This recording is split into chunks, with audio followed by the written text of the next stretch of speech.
lovelies, welcome back to my channel. I'm so glad that you are here for another fun video. I am Katie and you are watching my 31 days of Vlogtober, Halloween spooktacular, getting ready for Halloween.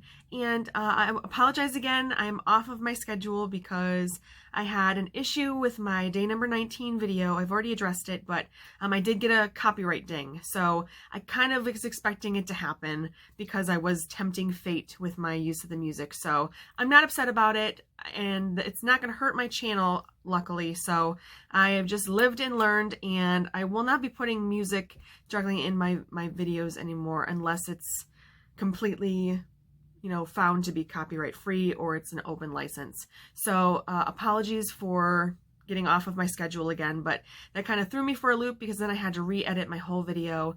And yesterday I was gone all day. I went to Fremont to visit my mother, and I saw my dad and my brother too, but Mom and I went to Spiegel Grove and the Rutherford B. Hayes Presidential Center, and we went to one of their fun exhibits they've got going on right now called Unnatural Ohio, where they talk about folklore and ghosts and different cryptids that are common in Ohio.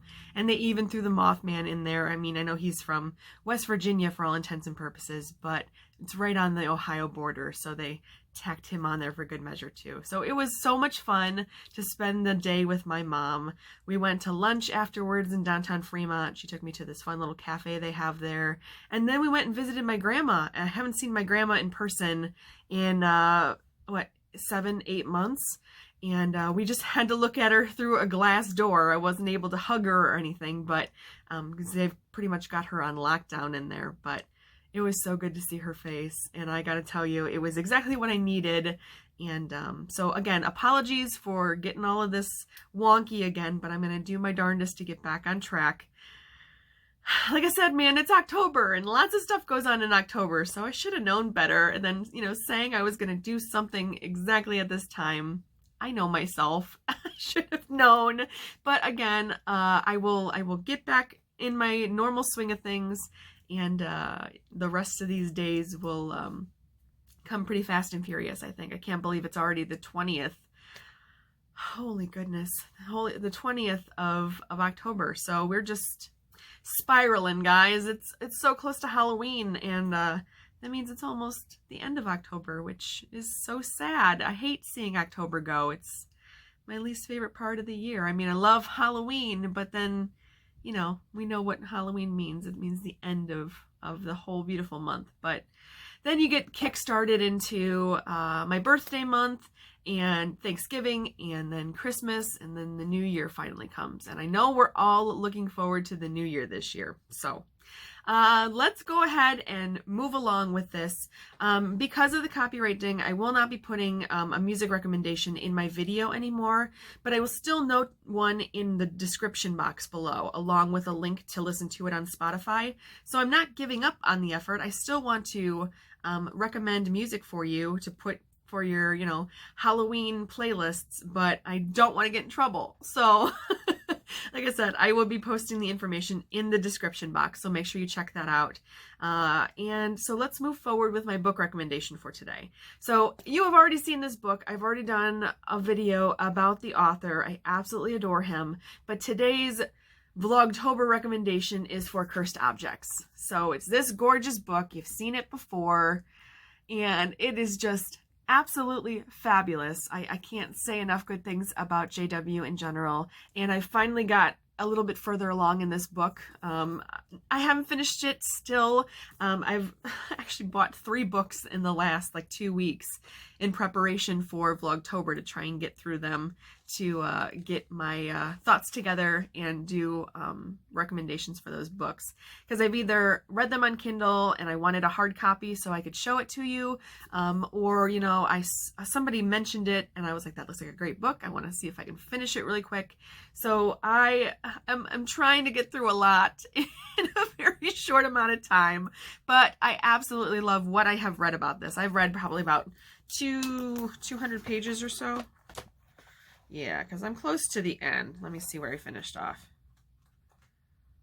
Oh my goodness. Yeah, I stopped on Zach Bagans' Haunted Museum, so I haven't read that wonderful story yet. I'm sure that's going to be very, interesting. I don't know if he's going to talk about Zach in general, but, if you know who Zach Bagans is, you know he is one of the, he's the lead investigator for the show Ghost Adventures, and, he's a bit controversial in the way that he does his adventures in ghosting, and so he's not everyone's cup of tea. I find him extremely amusing. I think he's I think he's a real big bro in the paranormal field, but he's entertaining as heck. So I'm looking forward to reading this one, but like I said, I've still got about another 100 pages or so to go. Well, about 70 pages or so left. So definitely check out Cursed Objects if you have not. Like I said, I've already loved up on this book enough, but I just think he's such a terrific author, and this is a beautiful book. Like I said, I love the hardcover, and I don't have a whole lot of hardcovers. I typically will wait and get it once it's been issued onto a hard or a soft cover, but this one I had to have as soon as it was released. So definitely check out Cursed Objects by J.W. Oker. You will not be disappointed. The stories I've read already are so fun. And I don't remember which one was my favorite one. Where was that at? Shakespeare's Grave was good.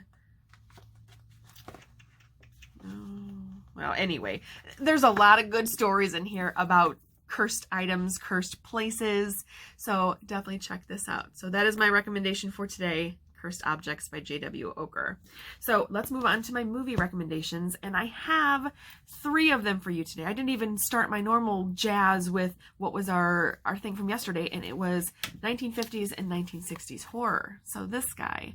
So the movies I'm talking about today are, of course, from these 2 decades, and I really love these decades of movies. I didn't realize there were so many movies that came out in this time period that I really gravitated towards and loved. So I'm going to showcase a couple of them for you today.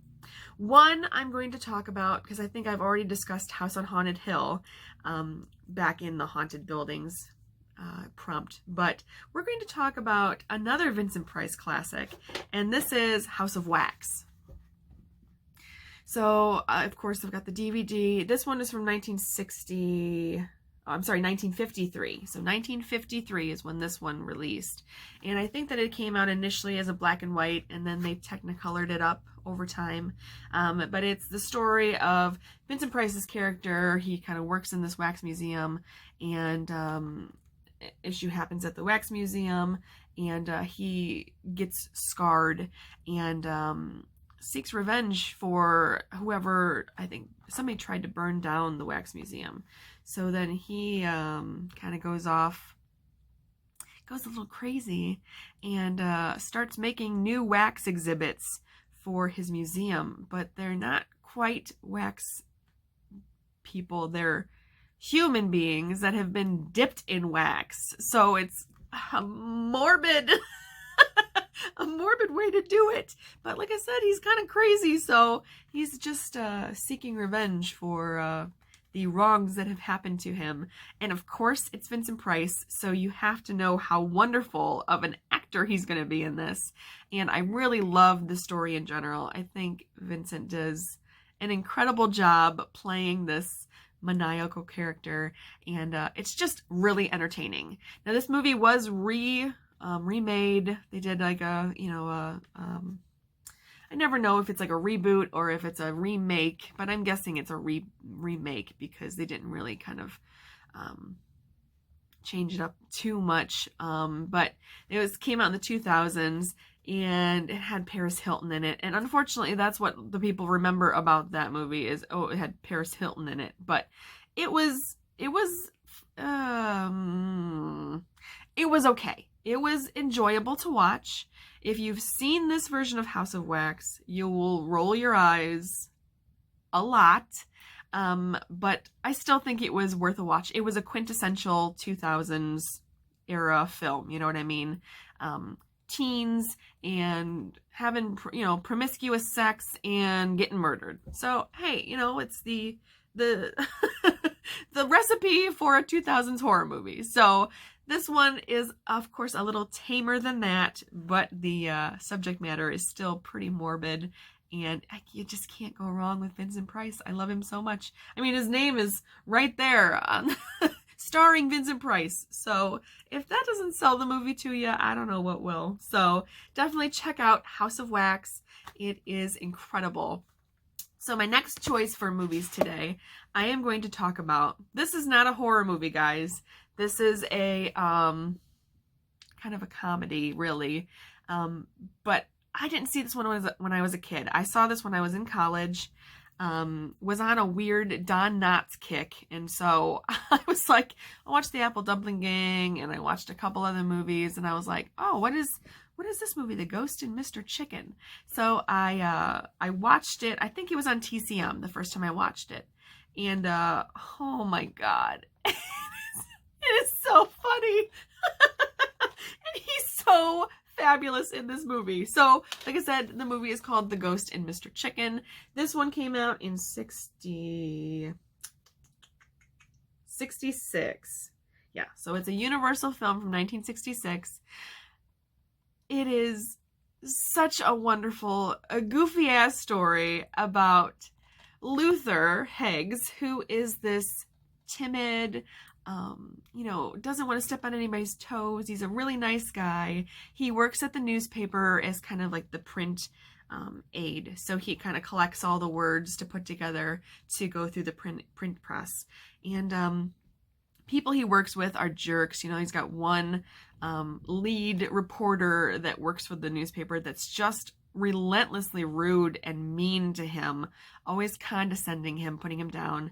And so it's kind of, he gets thrust into this storyline about a local haunted house. There was a murder-suicide in this house, and so it's coming up on the anniversary of the murder-suicide. So Luther gets tasked with going and staying the night at the haunted place, and of course hilarity ensues, and he comes across these bloody garden shears and blood all over this organ, and so he thinks he sees a ghost, all these things, and he's ranting and raving about what he's found in this house.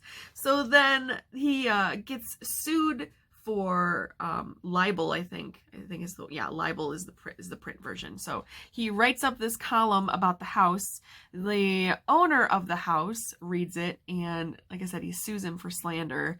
And so he goes to court, and he's stating his case that he really did see this ghost. And so the judge and the jury are tasked in going to the house and trying to find the bloody shears and all this stuff going on in the house. And of course it's a cover-up, and it's just such a great movie. The ghost, of course, does not exist in this movie. It's just kind of a ploy to discredit Luther. But it is so great.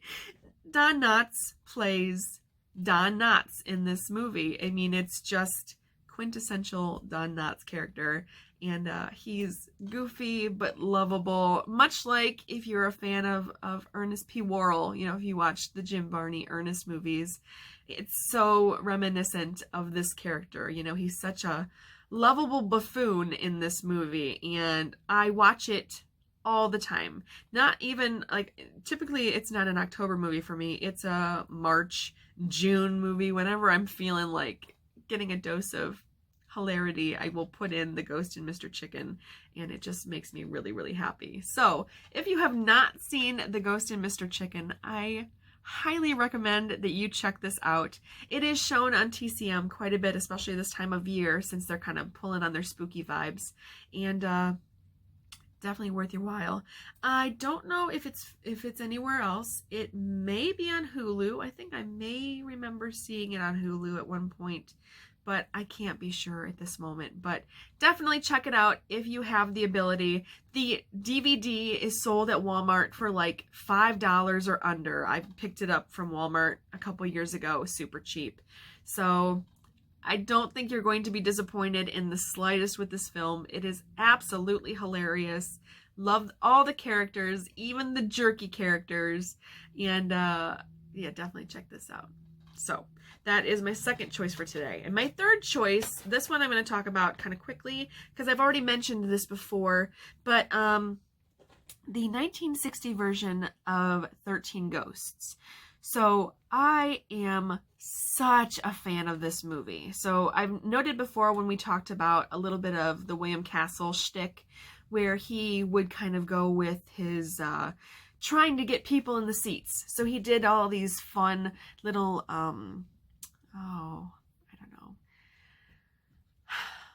what's the word I'm trying to go for? Like different like spoofy events, or he would do like a marketing ploy where, like with this one, this was one of the very first 3D films.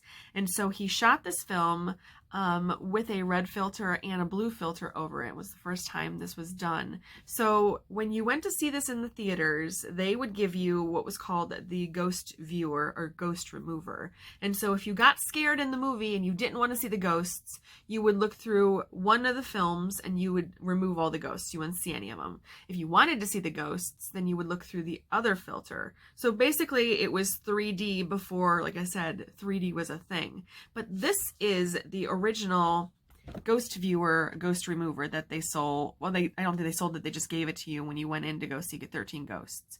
So I picked this up 2 years ago or so via eBay, but it is a original ghost viewer. And I was like, what an awesome thing to have for my collection. So it's just, you know, standard little sheets of, you know, I don't even know what that stuff's called, but it's just,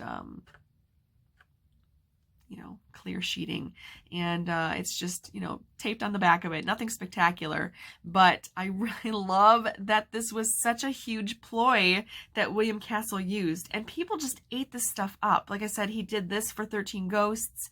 He had, you know, Emergo and Percepto and all these things to try and get people in the seats because something was going to happen, because it's a William Castle movie, and this is one of my favorite pieces of horror movie memorabilia. I mean, if you can call it that. But the movie itself is not scary, especially in today's standards, but it is a really fun film, and the ghosts are fun. The characters are great. It kind of follows, if you've seen the 1990s version of 13 Ghosts from 99, I think is when it came out.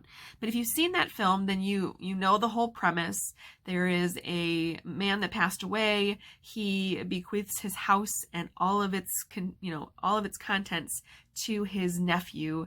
And so nephew and family move into the house, and crazy things happen, because then you find out that uncle was a crazy scientist guy who was collecting ghosts.